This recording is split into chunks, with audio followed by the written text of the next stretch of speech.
வணக்கம். இது பி தமிழின் செய்திகள். முதலில் தலைப்புச் செய்திகள்.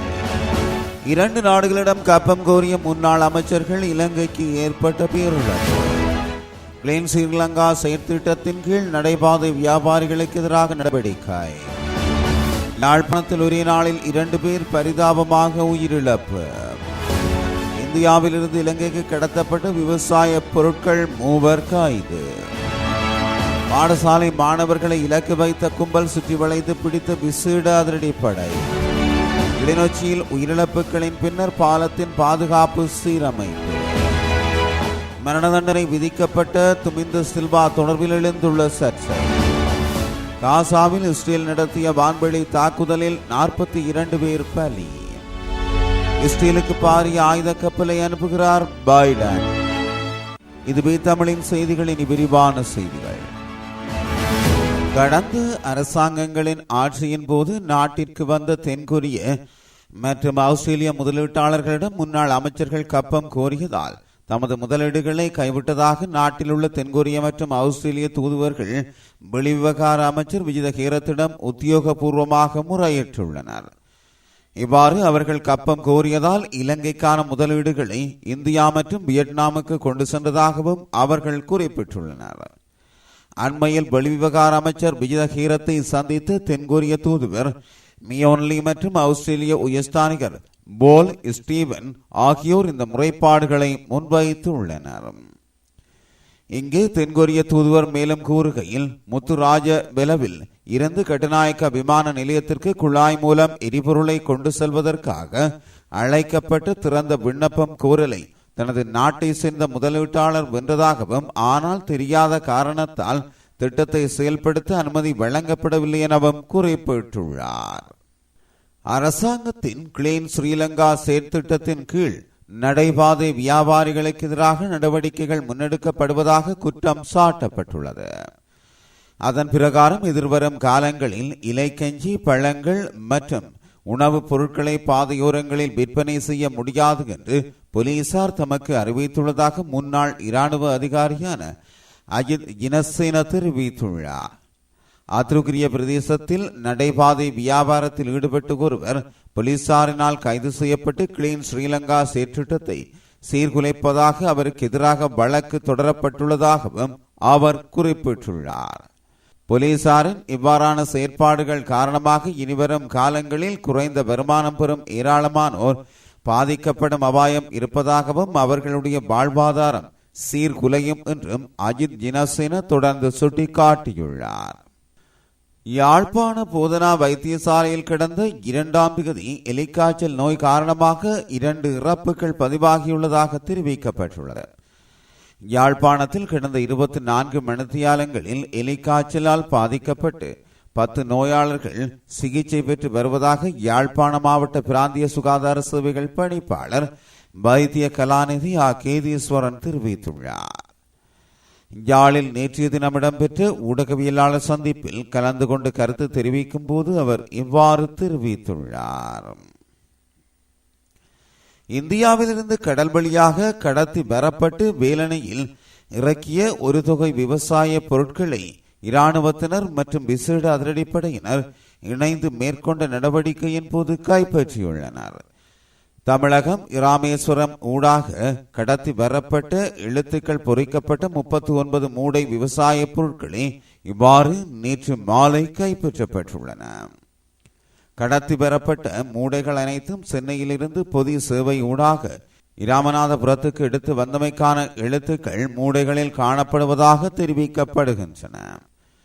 இந்த பொருட்களை கைப்பற்றிய படையினர் இவற்றை உடைமையில் வைத்திருந்த 3 பேரையும் சந்தேகத்தின் அடிப்படையில் கைது செய்துள்ளனர். கைப்பற்றப்பட்ட சான்று பொருட்கள் மற்றும் சந்தேக நபர்கள் ஊர்காவல்துறை போலீசாரிடம் மேலதிக சட்ட நடவடிக்கைக்காக ஒப்படைக்கப்பட்டுள்ளனர். இவ்வாறு கடத்தி வரப்பட்ட பொருட்கள் தற்போது இலங்கை நாணயத்தில் சுமார் 2 கோடி ரூபாய் பெறுமதியாக இருக்கலாம் என கருதப்படுகின்றது. நீண்டகாலமாக பாடசாலை மாணவர்களுக்கு போதைப் பொருட்களை விநியோகித்து வந்த 2 சந்தேக நபர்களிடம் இருந்து ஐஸ் போதைப் பொருட்கள் மீட்கப்பட்டுள்ளன. அம்பாறை மாவட்டம் கல்முனை தலைமையக காவல்துறை பிரிவுக்கு உட்பட்ட பகுதியில் வெள்ளிக்கிழமை இரவு கல்முனை விசேட அதிரடிப்படையினர் ஐஸ் போதைப் பொருட்களுடன் 2 கைது செய்துள்ளனர்.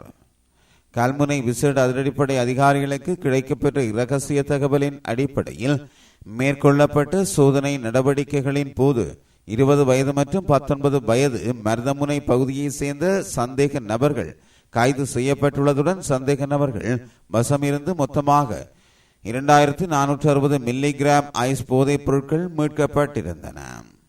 அத்துடன் கைதான சந்தேக நபர்கள் உள்ளிட்ட சான்று பொருட்கள் சட்ட நடவடிக்கைக்காக கல்முனை தலைமையக காவல் நிலையத்தில் ஒப்படைக்கப்பட்டுள்ளதுடன் மேலதிக விசாரணைகளை கல்முனை விசேட அதிரடிப்படையினர் மேற்கொண்டு வருகின்றனர். கிளிநொச்சி மாவட்டத்தின் A35 பிரதான வீதியின் புளியம்பொக்கணை பகுதியில் அமைந்திருந்த பாலத்தின் பாதுகாப்பு சீர் செய்யப்பட்டுள்ளதாக தெரிவிக்கப்பட்டுள்ளது. குறித்த பாலத்தின் புனரமைப்பு பணிகள் இடைநிறுத்தப்பட்டிருந்த நிலையில் பாதுகாப்பு குறியீடுகளோ மின் விளக்குகளோ பொருத்தப்படாமல் இருந்தது. இதன் காரணமாக கடந்த 31ஆம் தேதி இடம்பெற்ற வீதி விபத்தில் 2 இளைஞர்கள் உயிரிழந்தனர். இதனையடுத்து நேற்று முன்தினம் அந்த பகுதிக்கு வடமாகாண ஆளுநர் நாகலிங்கம் வேதநாயகன் விஜயத்தினை மேற்கொண்டிருந்தார். அவரது பணிப்புரைக்கு அமைவாக பாலத்தின் 2 பகுதிகளிலும் மின்விளக்கு பொருத்தப்பட்டுள்ளதுடன் வீதி பாதுகாப்பு குறியீடுகளும் பொருத்தப்பட்டிருந்தன. தற்போது மக்கள் பாதுகாப்பாக பயணிக்கக்கூடிய வகையில் பாதுகாப்பு பணிகள் மேற்கொள்ளப்பட்டுள்ளமை குறிப்பிடத்தக்கது. சிறைச்சாலை மருத்துவமனையில் சிகிச்சை பெற்று வரும் கொலை குற்ற தண்டனை கைதியான துமிந்த சில்வாவின் உடல் நிலையை மதிப்பிடுவதற்கு மருத்துவ குழு ஒன்று நியமிக்கப்பட்டுள்ளதாக சிறைச்சாலை ஊடக பேச்சாளர் காமினி பி திசநாயக்க தெரிவித்துள்ளார். சிறைச்சாலை திணைக்களத்தின் வேண்டுகோளின் பேரில் சுகாதார சேவைகள் பணிப்பாளர் நாயகத்தால் அமைக்கப்பட்ட இந்த குழு மரண தண்டனை விதிக்கப்பட்ட சில்வாவுக்கு தொடர்ந்து பராமரிப்பு தேவையா என்பதை மதிப்பீடு செய்யும் என்று அவர் குறிப்பிட்டுள்ளார். இந்த மதிப்பீடு எதிர்வரும் நாட்களில் நடைபெறும் என்றும் அதன் அறிக்கை சிறைச்சாலை திணைக்களத்திற்கு சமர்ப்பிக்கப்படும் என்றும் எதிர்பார்க்கப்படுகின்றது. இதேவேளை துமிந்த சில்வாவுக்கு தனி கழிப்பறை வசதி வழங்கப்பட்டதாக எழுந்த குற்றச்சாட்டுகளையும் திசநாயக்கம் மறுத்துள்ளார். சில்வாவின் வளாகத்தில் நடத்தப்பட்ட முன்னைய சோதனைகளில் கை தொலைபேசிகள் அல்லது பிற தடை செய்யப்பட்ட சாதனங்கள் எதுவும் கண்டறியப்படவில்லை என்றும் அவர் கூறியுள்ளார். தொடர்வது பன்னாட்டு செய்தி. அமெரிக்க ராஜாங்க திணைக்களம் இஸ்ரேலுக்கு $1 பில்லியன் ஆயுதங்களை விற்பனை செய்ய திட்டமிட்டுள்ளதாக காங்கிரசுக்கு அறிவித்துள்ளதாக அமெரிக்க அதிகாரி ஒருவர் உறுதிப்படுத்தியுள்ளார். அனுப்பப்படவுள்ள ஆயுத கப்பலில் ஏவுகணைகள், குண்டுகள் மற்றும் பிற ஆயுதங்கள் உள்ளடக்கப்பட்டுள்ளன. ஜனாதிபதி ஜோ பைடன் பதவி விலகுவதற்கு 15 நாட்களுக்கு முன்னர் இந்த நடவடிக்கை எடுக்கப்பட்டுள்ளது.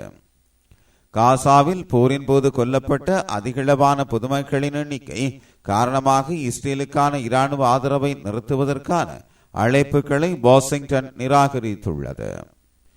கடந்த ஆகஸ்ட் மாதம் இஸ்ரேலுக்கு $20 பில்லியன் பெறுமதியான போர் விமானங்கள் மற்றும் பிற இராணுவ உபகரணங்களை விற்பனை செய்ய அமெரிக்கா அனுமதி அளித்தது. இந்த கப்பலில் வான்வழி ஏவுகணைகள், கல்பயர் ஏவுகணைகள், பீரங்கி குண்டுகள் மற்றும் குண்டுகள் உள்ளன என்று அமெரிக்க அதிகாரி கூறினார். சர்வதேச சட்டம் மற்றும் சர்வதேச மனிதாபிமான சட்டங்களுக்கு இணங்க அதன் குடிமக்களை பாதுகாக்க இஸ்ரேலுக்கு உரிமை உண்டு. ஈரான் மற்றும் அதன் பினாமி அமைப்புகளிடமிருந்து ஆக்கிரமிப்பை தடுக்க இஸ்ரேலுக்கு உரிமை உண்டு என்பதை ஜனாதிபதி தெளிவுபடுத்தியுள்ளார். பைடன் ஜனவரி 20, 2025 அன்று வெள்ளை மாளிகையை விட்டு வெளியேறும் முன் டொனால்ட் ட்ரம்ப் பதவியேற்கின்ற போது இஸ்ரேலுக்கு இதுவே திட்டமிட்ட கடைசி ஆயுத விற்பனையாகவும் இருக்கலாம். ஜனாதிபதியாக தேர்ந்தெடுக்கப்பட்ட ட்ரம்ப் முன்னர் வெளிநாட்டு மோதல்களுக்கு முற்றுப்புள்ளி வைப்பது குறித்தும் அமெரிக்க தலையீட்டை குறைப்பது குறித்தும் பேசினார். ட்ரம்ப் தன்னை இஸ்ரேலின் தீவிர ஆதரவாளராக நிலைநிறுத்திக் கொண்டார். ஆனால் காசாவில் அதன் இராணுவ நடவடிக்கையை விரைவாக முடிக்க இஸ்ரேலை வலியுறுத்தியுள்ளார். காசாவில் 45,580க்கும் அதிகமானோர் கொல்லப்பட்டுள்ளதாக கமாஸ் சுகாதார அமைச்சு தெரிவித்துள்ளது. காசாவில் இஸ்ரேல் மேற்கொண்ட வான்வெளி தாக்குதலில் 42 பேர் உயிரிழந்துள்ளதாக வெளிநாட்டு ஊடகங்கள் செய்தி வெளியிட்டுள்ளன.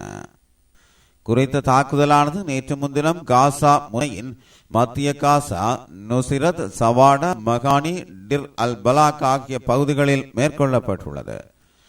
காசா முனையை நிர்வகித்து வரும் கமாஸ் ஆயுத குழுவினர் கடந்த 2023ஆம் ஆண்டு இஸ்ரேலுக்குள் புகுந்து பயங்கரவாத தாக்குதல் நடத்தியதில் 1139 இஸ்ரேலியர்கள் கொல்லப்பட்டனர். இந்த நிலையில் வான்வெளி கண்காணிப்பு போன்ற பொதுமக்கள் பாதிப்பை குறைக்க நடவடிக்கைகள் எடுக்கப்பட்டதாக இஸ்ரேல் இராணுவம் குறிப்பிட்டுள்ளது. அத்துடன் மத்திய காசாவின் ஒரு பகுதியை விட்டு மக்கள் உடனடியாக வெளியேற வேண்டும் என்றும் அங்கிருந்து இஸ்ரேலை நோக்கி ஏவப்படும் தாக்குதல்களை தொடர்ந்து பதில் தாக்குதல்கள் நடத்தப்படும் என்றும் இஸ்ரேல் எச்சரித்துள்ளது. இதேவேளை பணைய கைதிகள் மீட்பு, போரை நிறுத்துவது தொடர்பாக கமாஸ் அமைப்பு மற்றும் இஸ்ரேல் இடையே மீண்டும் பேச்சுவார்த்தை தொடங்கவுள்ளது.